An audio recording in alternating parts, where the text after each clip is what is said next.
नमस्कार, बड़ी खबर में आप सभी का स्वागत है। दिन की 4 बड़ी खबरें लेकर मैं आपके साथ हाजिर हूं ज्योति। बड़ी खबर में पहली खबर चंडीगढ़ से है, जहां सीएम नायब सिंह सैनी ने करनाल से विधायक पद की शपथ ली है। दूसरी खबर दिल्ली में हुई हरियाणा कांग्रेस की प्रेस कॉन्फ्रेंस से जुड़ी हुई है। हरियाणा के कांग्रेस नेताओं ने चुनावी नतीजों पर जनता का आभार जताया है। वहीं तीसरी खबर कुरुक्षेत्र से जुड़ी हुई है, जहां सुशील गुप्ता ने चुनावी हार के बाद से पहली बार प्रेस कॉन्फ्रेंस की है। और चौथी खबर कालावली से जुड़ी हुई है। कालावली में आंधी तूफान ने जमकर तबाही मचाई है। तो चारों बड़ी खबरें आपके टीवी स्क्रीन पर, जहां पहली खबर मुख्यमंत्री नायब सिंह सैनी ने विधायक पद की शपथ ली है। करनाल सीट से विधायक पद की शपथ उन्होंने यहां पर ली है। वहीं दूसरी खबर कांग्रेस से जुड़ी हुई है, जहां पर कांग्रेस ने जनता का आभार जताया है। दिल्ली के नेताओं ने मिलकर के और हरियाणा के नेताओं ने मिलकर के यहां पर प्रेस कॉन्फ्रेंस की और लोगों का 5 सीटों पर जीत के लिए आभार जताया है। वहीं तीसरी खबर जो है वो आम आदमी पार्टी के प्रत्याशी को लेकर है, जिन्होंने कुरुक्षेत्र से चुनाव लड़ा था, सुशील गुप्ता। हालांकि जीत नहीं मिल पाई थी, लेकिन इसके बावजूद भी वो प्रेस कॉन्फ्रेंस करते हुए नजर आए। और चलिए अब शुरुआत करते हैं बड़ी खबरों की पहली खबर के साथ। हरियाणा के मुख्यमंत्री नायब सिंह सैनी ने करनाल से बीजेपी विधायक के रूप में शपथ ले ली है। सीएम ने जनता का आभार जताया और इस दौरान मुख्यमंत्री नायब सिंह सैनी ने कहा कि करनाल के इस बात पर मोहर लगाई है करनाल ने कि अक्टूबर में होने वाले विधानसभा चुनाव में बीजेपी पीएम मोदी के नेतृत्व में तीसरी बार हरियाणा में बहुत बड़े बहुमत के साथ परचम लहराएगी।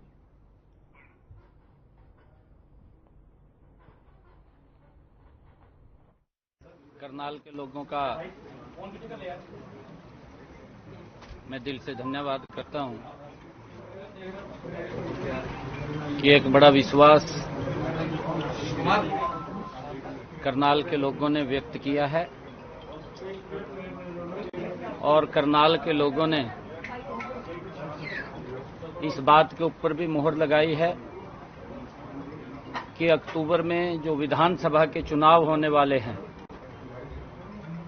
भारतीय जनता पार्टी आदरणीय नरेंद्र मोदी जी के नेतृत्व में तीसरी बार हरियाणा के अंदर भी बहुत बड़े मैंडेट के साथ परचम लहराएगी और आदरणीय प्रधानमंत्री जी के नेतृत्व में पिछले 9.5 वर्षों में जो प्रदेश एक नई गति से आगे बढ़ा है, सबका साथ सबका विकास लेकर के आगे बढ़ा है,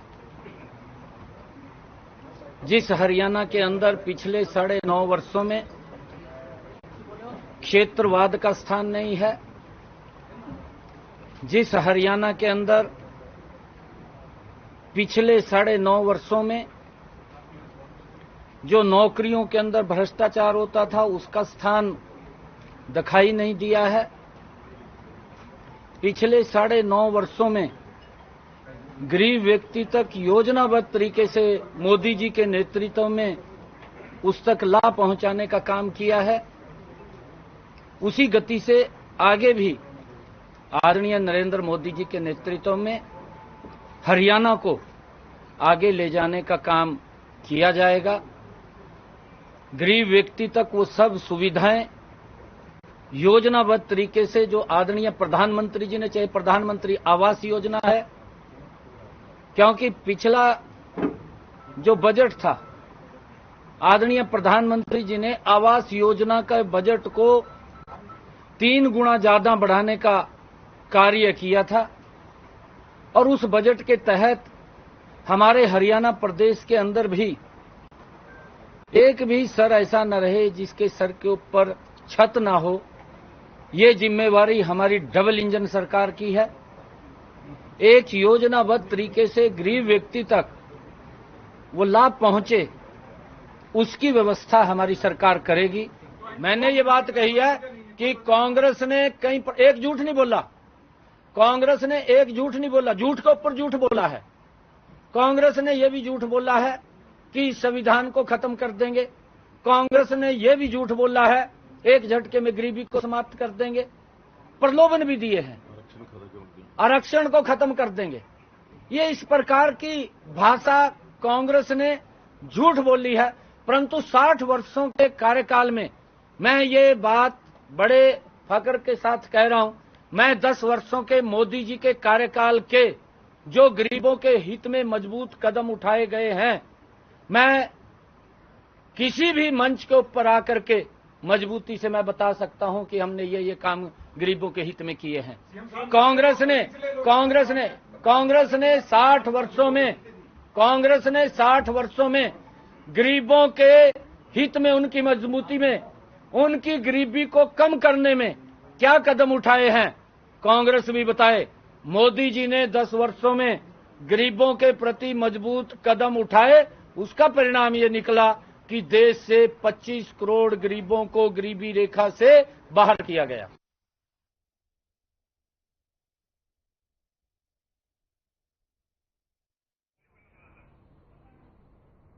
तो ये तस्वीरें चंडीगढ़ की है, जहां पर विधायक पद की शपथ लेने के बाद से मीडिया को संबोधित करते हुए मुख्यमंत्री नायब सिंह सैनी नजर आए। क्योंकि छठे फेज में जब लोकसभा के चुनाव हो रहे थे तो उपचुनाव भी हुए थे और करनाल उपचुनाव यानी विधानसभा की सीट से उपचुनाव हुआ था और ऐसे में मुख्यमंत्री नायब सिंह सैनी यहां से उम्मीदवार थे और यहां से भारी मतों से वो जीते भी हैं और अब जो है विधायक पद की शपथ उन्होंने ली है और शपथ लेने के बाद से मीडिया को संबोधित करते हुए नजर आए। इस दौरान उन्होंने अपनी सरकार के कामों को तो गिनाया ही गिनाया, लेकिन विपक्ष पर भी वो हमलावर होते हुए कहीं ना कहीं पर दिखे। जिस तरीके से उन्होंने बातें की, उन्होंने कहा कि झूठ बोला गया कांग्रेस के द्वारा, तमाम सारी वर्गलाने वाली बातें जनता के बीच में की गई। उसमें उन्होंने 2-3 मुद्दे भी उठाए, जिसमें उन्होंने कहा कि आरक्षण को खत्म करने की बात झूठ कही गई है कांग्रेस के द्वारा और दूसरी बात उन्होंने कही संविधान को खत्म करने की बात जो कांग्रेस लगातार कह रही थी, हम पर आरोप लगा रही थी, तो वो भी एक बड़ा झूठ है।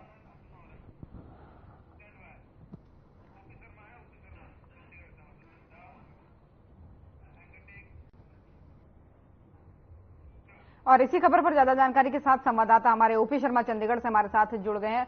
ओपी, विधायक के तौर पर शपथ ले ली है मुख्यमंत्री नायब सिंह सैनी ने और इस दौरान उन्होंने काफी बड़ी बड़ी बातें बोली, लेकिन उनकी बातों से एक चीज साफ समझ आया कि वो विधानसभा की तैयारी भी अभी से करने लगे, जिस तरीके से सरकार के कामों को गिनाते हुए वो नजर आए। देखिए सोनिया, सबसे पहले तो मैं आपको ये बता दूं कि जो मुख्यमंत्री नायब सैनी है उन्होंने 12 मार्च को हरियाणा के मुख्यमंत्री के तौर पर जो है राज्यपाल ने उनको जो है वो शपथ दिलवाई थी और उसके बाद से जो है वो करनाल विधानसभा का उपचुनाव हुआ और जो परसों उपचुनाव हुआ उसमें वो विजय रही और उसके बाद उन्हें आज जो है हरियाणा विधानसभा के स्पीकर ने जो है एक विधायक की भी जो है वो विधायक के तौर पर जो है शपथ दिलाई है और अब मुख्यमंत्री भी एक इलेक्टेड पब्लिक रिप्रेजेंटेटिव हो चुके हैं। और जहां तक बात लोकसभा चुनाव के नतीजों की, तो हरियाणा में भारतीय जनता पार्टी ने पिछले साल के मुकाबले 5 सीटों का नुकसान उठाना पड़ा है और हल्के वाइज अगर हम विधानसभा सीटों वाइज बात करें तो कांग्रेस या इंडिया गठबंधन करीबन जो है 46 जो है वो हल्कों के अंदर विजयी रहा है और हरियाणा में सरकार बनाने के लिए 46 का ही आंकड़े की जो है जरूरत होती है। ऐसे में कहीं ना कहीं कांग्रेस के लिए एक अच्छी बात और बीजेपी की थोड़ी खतरनाक बात हो सकती है। तो ऐसे में 3 महीने या 3.5 महीने के बाद हरियाणा में विधानसभा के चुनाव होने हैं, तो ऐसे में भारतीय जनता पार्टी ने अभी से जो है विधानसभा चुनाव की तैयारी जो है कर दी है। कल रात को चंडीगढ़ में जो है बीजेपी विधायक दल की जो बैठक हुई थी, उस बैठक में तमाम विधायक और मंत्रियों ने जो वो शिरकत किया और उसके अंदर जो है विधायकों को जो है अपने अपने इलाकों की योजनाएं तैयार करने, रात्रि प्रवास करने या जो भी कोई बड़ा विकास का कार्य है जो पेंडिंग है, लंबे समय से हो नहीं रहा है, तो उसकी जानकारी जो है वो मुख्यमंत्री कार्यालय को जो है सूचित करने को लेकर जो है उन्होंने कहा है। तो कह सकते हैं कि एक बार फिर जो है हरियाणा में मंत्रियों विधायकों के जो रात्रि प्रवास है वो एक बार फिर जो है देखने को मिलेंगे। कुछ नई घोषणाएं जो है आने वाले दिनों में होंगी। परिवार पहचान पत्र की बात करें या फिर प्रॉपर्टी आईडी की बात करें, इन दोनों योजनाओं में जो भारी कमियां थी और कहीं ना कहीं खुद बीजेपी अंदरूनी तौर पर मानती है कि इन दोनों योजनाओं के चलते जो है कहीं ना कहीं जो है सरकार को इनकी वजह से भी जो नुकसान हुआ, तो इनमें जो भी कमियां उसको लेकर जो है सिविल बड़े स्तर के ऊपर जो है वो कैंप जो शहरों और ग्रामों में लगा के और जिसकी भी जो भी समस्या है उनको समाधान करने का जो है कोशिश की जाएगी। तो कहीं ना कहीं मान सकते हैं कि अगले 3 महीने जो हरियाणा की जनता के लिए अच्छे साबित होंगे। हर रोज कोई ना कोई नई योजना या कुछ ना कुछ एक नई घोषणा जरूर हो। बिल्कुल और बिल्कुल ओपी, ये बात तो आप सही कह रहे हैं, लेकिन निश्चित तौर पर जैसा कि आपने कहा भी कि बीजेपी जानती तो है कि कहां कहां कमी रही है, कहां कहां गैप रहा है, उसको पूरा करने की कोशिश करेगी। लेकिन आप क्या मानते हैं कौन से बड़े फैक्टर हो सकते हैं? क्योंकि निश्चित तौर पर इस बार के जो आंकड़े रहे या फिर जो नतीजे रहे हरियाणा को लेकर के स्पेसिफिक काफी चौंकाने वाले रहे। 50-50 का अंतर, क्योंकि अभी तक तो जितने एग्जिट पोल पहले आए थे उनमें भी ये बात नहीं सामने आई थी कि 50-50 का होगा। ज्यादातर लोग जो अनुमान लगा रहे थे वो 7-3 का लगा रहे थे, 8-2 का लगा रहे थे, बहुत बहुत 6 और 4 का लगा रहे थे। लेकिन वाकई में चौंकाने वाले हैं। तो ऐसे में ये लोग भी मान गए, यानी बीजेपी वाले भी मान गए हैं कि कुछ तो गैप है, उसको लेकर के और तैयारी की जाए और अंदर स्तर पर बैठकें की जाए, मंथन किया जाए, जो भी एनालिसिस है वो किया जाए। देखिए सोनिया, अगर मैं हरियाणा के स्तर पर बात करूं तो कहीं ना कहीं जो हरियाणा का जो सिख, जाट और जो मुस्लिम वोट था वो कहीं ना कहीं भारतीय जनता पार्टी के साथ जो नहीं आया। पिछले लोकसभा की चुनाव की बात करें तो 10 की 10 सीटें जो इनको मिली थी, जिसके चलते जो है उनका भी समर्थन कहीं ना कहीं मिला था। दावा तो ये भी किया जाता है कि पिछली बार मुस्लिमों के जो करीबन 10% वोट मिले थे गुरुग्राम सीट के ऊपर, जो हरियाणा के 3 मुस्लिम बाहुल्य हल्के हैं जिनमें नूंह, फिरोजपुर, झिरका और पुनाना, जो ये 3 हल्के आते हैं, इन तीनों हल्कों से भी बीजेपी को एक अच्छा मार्जिन मिला था। लेकिन इस बार ये तीनों हल्के जो एक तरफा जो है वो कांग्रेस के प्रत्याशी राज बब्बर के पक्ष में गए हैं। वहीं अगर अम्बाला की बात करें तो अम्बाला में या फिर हिसार की बात करें या फिर सिरसा की बात करें या फिर सोनीपत की बात करें तो ये कहीं ना कहीं जाट बाहुल्य है और अम्बाला में थोड़े से सिख बाहुल्य इलाका जो है हरियाणा का माना जाता है। तो यहाँ पर भी जो है वो सिख कम्युनिटी में कहीं ना कहीं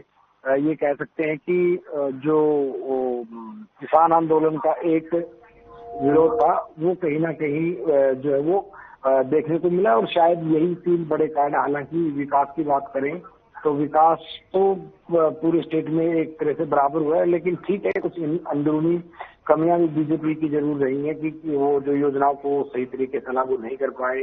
बीजेपी ने जो रणनीति बनाई उसमें भी वो कहीं ना कहीं पूरी तरीके से भाप नहीं पाए थे। बिल्कुल। और एक चीज और यहाँ पर बड़ी सामने आती है ओपी, अगर मेरी आवाज आप तक पहुंच पा रही हो तो एक चीज यहाँ पर यह भी बड़ी सामने आती है कि जो बार बार नतीजों से पहले भी कहा जा रहा था बोगस वोटिंग को लेकर के, बोगस वोटिंग को लेकर के कहा जा रहा था बीजेपी की तरफ से, खासकर ये कहा जा रहा था रोहतक की चाहे बात हो चाहे सोनीपत की बात हो, कुछ और सीटों पर भी कहा जा रहा था कि कांग्रेस की तरफ से बोगस वोटिंग की जा रही है। तो इसके पीछे की सच्चाई क्या है ये एक अलग बात है, लेकिन क्या इससे ये माना जाए कि बीजेपी को इन सीटों पर हार का अंदेशा पहले से हो गया था? देखिए, अगर हम चुनाव की बात करें तो चुनाव में जो भी कुछ बोगस वोटिंग की बात सामने आई वो पूर्व मुख्यमंत्री जो मनोहर लाल थे उन्होंने भी जो है एक तरीके से आरोप जो है वो कहा है कि रोहतक में जो बोगस वोटिंग हुई। अगर रोहतक में बोगस वोटिंग हुई है तो जो बीजेपी के कार्यकर्ता थे वो क्या कर रहे थे, सारा चुनाव आयोग में क्या कर रहा था, चुनाव आयोग में शिकायत की जानी थी। तो कहीं ना कहीं मुझे लगता है कि ये सिर्फ एक सियासी मुद्दा ही कहीं ना कहीं था, और क्योंकि इसमें अभी तक बीजेपी की तरफ से कुछ भी जो निकलकर सामने नहीं आया है। और एक बार जो पूर्व मुख्यमंत्री मनोहर लाल ने आरोप लगाए थे तो उसके बाद से ये मसला वहीं का वहीं पर अभी रुका हुआ है, किसी तरह का कोई प्रमाण जो है वो अब तक सामने नहीं आया। जी बिल्कुल, तो इसीलिए मैंने इस तरीके का सवाल किया कि क्या इसको ये माना जा सकता है कि उनको इन सीटों से कमजोरी का या फिर हार का जो अंदेशा है वो पहले ही हो गया था, क्योंकि मोहनलाल बडोली ने भी तमाम तरीके के आरोप लगाए थे जिसके बाद से पार्टी ने एक्शन लेते हुए भी नजर आई। वहीं कांग्रेस की तरफ से भी ये बात सामने आई थी, वहां पर भी जो त्रिलोचन सिंह थे जो मुख्यमंत्री नायब सिंह सैनी के खिलाफ खड़े हुए थे चुनाव में, तो उन्होंने भी इस तरीके के आरोप लगाए थे कि कुछ भीतरघात करने का प्रयास कर रहे हैं नेता या फिर कुछ कार्यकर्ता उनके। तो इसको लेकर के मैंने ये अहम सवाल पूछा था कि इसको लेकर क्या ये कहा जा सकता है कि कुछ अंदेशा पहले से ही था इस सीट पर, कमजोरी का कहें चाहे हार का अंदेशा कहें? देखिए ज्योति, अगर हम जो भीतरी घात की बात करें तो वो कहीं ना कहीं दोनों पार्टियों में होता हुआ दिखाई दे रहा है, लेकिन सामूहिक तौर पर कोई भी इसको स्वीकार करने की हिम्मत जो वो नहीं कर रहा है। भारतीय जनता पार्टी की बात करें या फिर कांग्रेस की बात करें तो कम ही जो नेता विपक्ष भूपेंद्र सिंह होता है, जब उनसे सवाल पूछा गया कि पार्टी में कुछ लोगों ने भीतरघात किया तो उनके खिलाफ क्या कार्रवाई होगी, तो उन्होंने कहा कि ये पार्टी अंदरूनी मामला है और पार्टी के प्लेटफॉर्म पर इसके अंदर विचार करके जो फैसला किया जाएगा। वही अगर बीजेपी की माने तो बीजेपी भी कुछ ऐसी ही रणनीति के ऊपर चलती है। अगर हम विश्वासघात को थोड़ा सा प्रैक्टिकल तौर पर देखने को चाहें तो हिसार के जो आदमपुर हल्का था, जहां पर भारतीय जनता पार्टी के जो मतलब विधायक हैं भव्य बिश्नोई, तो उनके हल्के से भी जो है जो बीजेपी के प्रत्याशी थे रणजीत सिंह चौटाला, वो हार के गए हैं। क्योंकि शुरुआत में तो कुलदीप बिश्नोई जो है वो कहीं ना कहीं और उनका परिवार जो है वो नाराज था, प्रचार में नहीं पहुंचा। तो इसके बाद हरियाणा के मुख्यमंत्री और पूर्व मुख्यमंत्री जो है वो दिल्ली में नायब सैनी के घर पहुंचे, उनको मनाते, उसके बाद वो करते। लेकिन इसके बावजूद भी कहीं ना कहीं उनके हल्के से हार के चले जाना, जबकि उनके खुद के जो विधायक भव्य बिश्नोई थे वो करीबन 16,000 वोटों से जो है वो जीत कर वहां से आए थे। और इस वक्त जो चुनाव की बात करें तो रणजीत सिंह चौटाला करीबन 20 से 25,000 वोटों से जो है वो हार के जो है वहां से गए। तो कह सकते हैं कि पार्टी में कुछ अंदर खाते जरूर हुआ है, क्योंकि टिकट के दावेदार बहुत सारे लोग और इसी को लेकर के लगातार इसीलिए पार्टियां कह भी रही थी कि इन लोगों पर एक्शन लिया जाएगा, कार्रवाई की जाएगी। खैर, वो देखने वाली बात होगी। फिलहाल बहुत बहुत धन्यवाद आपका तमाम सारी जानकारियों के लिए। और वहीं आम आदमी पार्टी के प्रदेश अध्यक्ष और इंडिया गठबंधन के कुरुक्षेत्र लोकसभा से उम्मीदवार रहे डॉक्टर सुशील गुप्ता ने प्रेस कॉन्फ्रेंस की है। इस मौके पर डॉक्टर सुशील गुप्ता ने कहा है कि वे मात्र 29,000 वोटों से हारे हैं और 5 लाख से ज्यादा मतदाताओं ने उन पर विश्वास दिखाया है। वो सिर्फ शहरी क्षेत्र से हारे हैं। जहां जहां शहरी क्षेत्र बड़ा था वहां से उनको हार मिली है, बाकी ग्रामीण क्षेत्र से वो विजयी हुए हैं। साथ ही उन्होंने कहा कि विधानसभा चुनाव में सभी 90 सीटों पर आम आदमी पार्टी चुनाव लड़ेगी। डॉक्टर सुशील गुप्ता ने कहा कि वो पार्टी के शीर्ष नेतृत्व पर लोकसभा का चुनाव लड़ने आए थे और अगर पार्टी का शीर्ष नेतृत्व उनको विधानसभा में भी भेजता है तो वो निश्चित रूप से चुनाव लड़ेंगे। चुनाव का रिजल्ट कुरुक्षेत्र से पूरी लोकसभा की 9 विधानसभाओं से मुझे जनता का पूरा आशीर्वाद मिला, पूरा प्यार मिला। आम आदमी पार्टी के कार्यकर्ता ने, कांग्रेस पार्टी के कार्यकर्ता ने मन से काम किया, परंतु लगभग 29,000 वोटों से मैं रह गया। एक अच्छी परसेंटेज वोट की मुझे मिली। अगर 15,000 वोट मुझे और मिल जाती तो मैं भी जीत जाता। तो मैं कुरुक्षेत्र लोकसभा की जनता का आभार व्यक्त करना चाहूंगा। 4 विधानसभाओं में हम। और इसी खबर पर ज्यादा जानकारी के साथ हमारे संवाददाता गगन सांगर हमारे साथ जुड़ चुके हैं। गगन, प्रेस कॉन्फ्रेंस की सुशील गुप्ता ने, बहुत कम अंतर रहा था जीतने में। शुरुआत में तो जब मतगणना हो रही थी तो लग रहा था हो सकता है जीत सकते हैं, जिस तरीके से रुझान सामने आ रहे थे, लेकिन हार का अंतर बहुत बड़ा नहीं था। ऐसे में उन्होंने प्रेस कॉन्फ्रेंस की है, क्या कुछ कहा है उन्होंने? क्योंकि विधानसभा में भी वो बात कर रहे हैं कि अगर पार्टी चाहेगी तो वो दोबारा चुनाव में खड़े होंगे।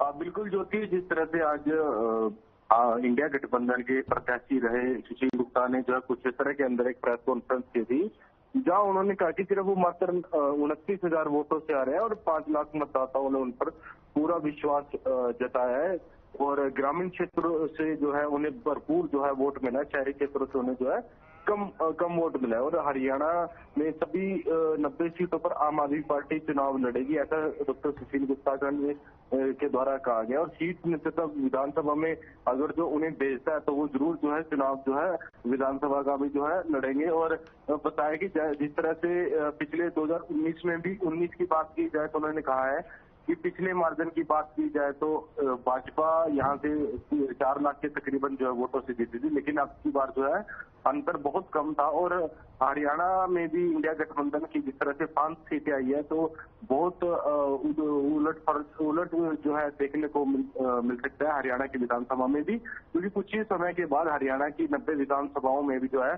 चुनाव होने हैं। तो उन्होंने बताया कि 5 लाख से अधिक जो मतदाता उन्हें उन पर जो है विश्वास जताया। जी बिल्कुल, और निश्चित तौर पर गगन ये कहा जा सकता है कि भले ही वो जीते ना हो, लेकिन इस बार हरियाणा में खासकर या फिर पूरे देश में भी कह सकते हैं इंडिया गठबंधन का प्रदर्शन जो था वो काफी सराहनीय रहा था, क्योंकि सारे एग्जिट पोल्स को नकारते हुए जिस तरीके का प्रदर्शन और जिस तरीके का परिणाम सामने आया वो एक तरीके से सराहनीय कहा जा सकता है, एक मजबूत विपक्ष की निशानी कहा जा सकता है।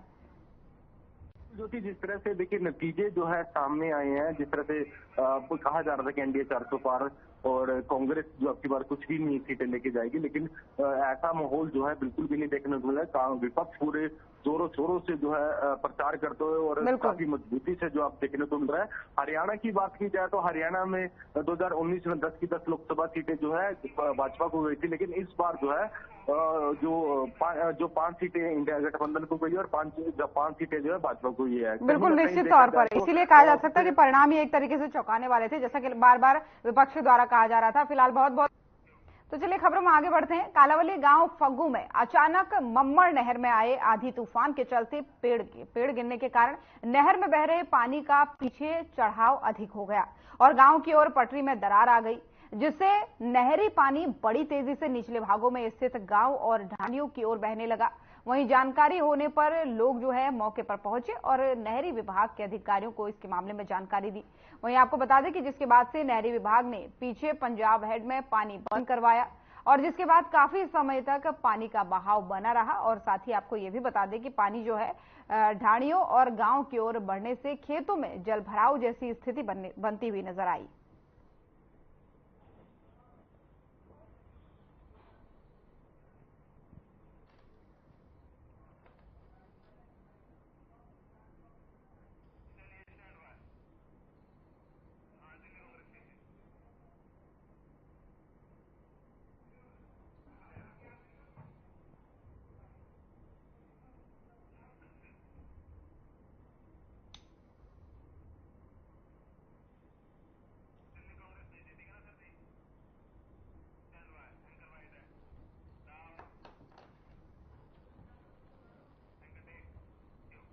और दिल्ली में जीते हुए सांसदों के साथ कांग्रेस ने प्रेस कॉन्फ्रेंस की है, जिसमें दीपेंद्र सिंह हुड्डा ने कहा है कि कांग्रेस ने एकजुटता के साथ चुनाव लड़ा। साथ ही प्रदेश में कांग्रेस ने बेहतर प्रदर्शन भी किया और इसी के साथ ही उन्होंने कहा कि प्रदेश में बीजेपी और कांग्रेस का मुकाबला था। बीजेपी का 12% वोट गिरा और कांग्रेस का 18% वोट बढ़ा। साथ ही उन्होंने ये भी कहा कि हम सारे विधानसभा जाएंगे और विधानसभा चुनाव भारी बहुमत से जीतेंगे। वहीं दीपेंद्र हुड्डा ने रोहतक की जनता का इस दौरान आभार भी जताया। जिस प्रकार से भारत जोड़ो यात्रा में उनको निशाने पे भी लिया गया पूरे सत्ता दल और मीडिया के बड़े सेक्शंस द्वारा, लेकिन फिर भी वो अपनी विचारधारा के प्रति जिस प्रकार से उन्होंने संघर्ष किया तो देश में इंडिया गठबंधन को उसका लाभ हुआ है और देशवासियों ने निश्चित तौर से देश के संविधान को बचाने के लिए, देश के प्रजातंत्र को बचाने के लिए, मजबूत करने के लिए और देश के प्रजातंत्र में संतुलन लाने का काम किया है। तो देशवासी तो बड़ी खबर देख रहे थे आप। बुलेटिन में फिलहाल इतना ही। नमस्कार।